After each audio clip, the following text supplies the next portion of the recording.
355 is a film that is underwhelming to say the least. This movie could have been so much better, but it's bogged down by Hollywood woke garbage. And not just that though, the plot ain't nothing interesting. And at the end of the day, this is a film that's pretty much forgivable in my opinion.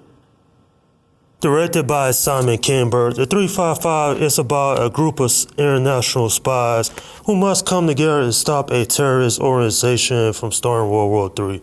And yeah, that's pretty much the premise of this film. Now going in, I really had low expectations for this movie for two reasons. The first reason is this was a January film, people. Usually when films come out in January, they awfully view being really badly. Not all movies that come out the month of January, but usually most of them are bad. The second reason is because I wasn't really interested in this film. And I kind of figured it was going to suck anyway. I mean, the cast really isn't the issue for this film. I mean, you have Jessica Chastain, Penelope Cruz, Lupita Nyong'o, and a few others. But I really felt like I didn't really understand their characters per se. And what I mean by that is that they really didn't have great character development. If anything, this movie was really boring. Nothing exciting happens in this film. And I kind of felt like if this movie would have came out 20 years ago, maybe it would have been more interesting. But in 2022, a film like this has to have so much more than the action scenes, which was decent. The acting, it was alright.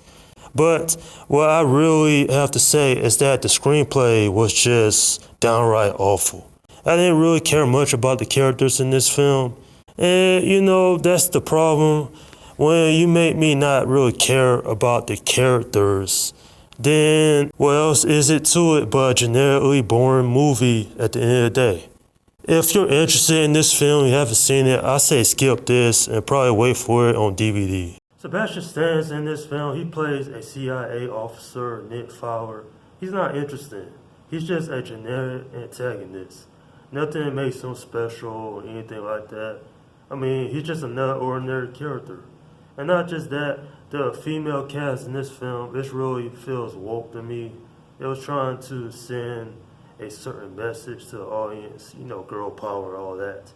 But I wanted a compelling film. I didn't get that in this one. I got a boring, uninspired, just cash grab movie. And this movie most likely will probably bomb at the box office.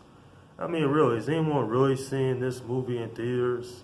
Or maybe they're really waiting to see it on streaming. Nonetheless, this movie is not really worth my time ever again. I mean, if anything, this film could give us an interesting plot, but this film fails to do that. In fact, the only thing I was wondering watching this movie is when was the movie going to be over? Once again, save your money, don't waste your time on this, because it's generally not worth your time at all. I'm giving this film a 5 out of 10. This is just another basic, simple spy film. And it's nothing special about it at all. In fact, the director, Simon Kinberg, he had directed Dark Phoenix. That was the first film he ever directed, so that alone tells me this movie is going to be awful because of the director. Not only that, but a combination of things. From the action scenes, to the story writing, to some of the acting. It's all generically uninspired, like I mentioned before. And it makes for a film that I really don't care about. And I've seen the reviews online. This movie has been getting pretty much negative reviews. And obviously I can see why, because this is just a film that's not that great, to be honest. I mean, it's certainly not a Jason Bourne film, especially. And this is just a film that has an interesting cast, but a lot of wasted potential in the story. And that's my review of the film, The 355. Okay, leave your comments down below in the section and let me know what you think about this film if you have seen it. Alright, this is Slum Guy 172 saying, peace out.